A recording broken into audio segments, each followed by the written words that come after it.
ഇത് ഫൈക്കസ് ബെഞ്ചമിന എന്ന് പറയുന്ന ഒരു വെറൈറ്റിയാണ്. ഇത് ശരിക്കും ജപ്പാനിലൊരു ആർട്ടാണ്. ബോൺസായി എന്ന് പറയുന്നത് ഒരു ആർട്ട് ഫോമാണ് ശരിക്കും പറയുന്നത്.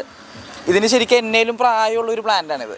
എനിക്ക് 31 വയസ്സുണ്ട്. ഈ പ്ലാന്റിന് വരുന്നത് 32 വയസ്സാണ്. ഈ പ്ലാന്റ് സെറ്റ് ചെയ്തേക്കുന്നത് ശരിക്കും 1 ഇഞ്ച് പോട്ടിലാണ് ഇത് സെറ്റ് ചെയ്തേക്കുന്നത്. ഇതിൻ്റെ ഒരു കോൺസെപ്റ്റ് എന്താണെന്ന് വെച്ചാൽ, ഒരു വലിയ മരത്തിനെ നമ്മളൊരു മിനിയേച്ചറായിട്ട് നിർത്തുക. ഒരു വലിയ മരത്തിനെ അതേപോലെ തന്നെ ഒരു മിനിയേച്ചറായിട്ട് നിർത്തുക. ഒരാൾക്ക് ക്യാരി ചെയ്ത് കൊണ്ടുപോകാനും പറ്റണം.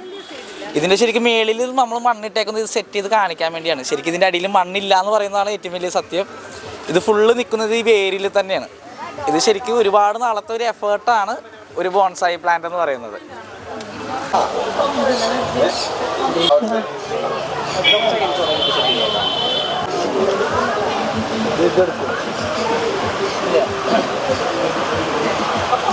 ഇതും ഇതേപോലെ തന്നെ 35 വയസ്സ് പ്രായമുള്ള ഒരു ബോൺസായാണിത്. ഇതും നമുക്ക് ഈസിലി ഒരാൾക്ക് ക്യാരി ചെയ്ത് പോകാവുന്ന ഒരു രീതിയിലാണ് നമ്മൾ ഇതെല്ലാം സെറ്റ് ചെയ്തേക്കുന്നത്.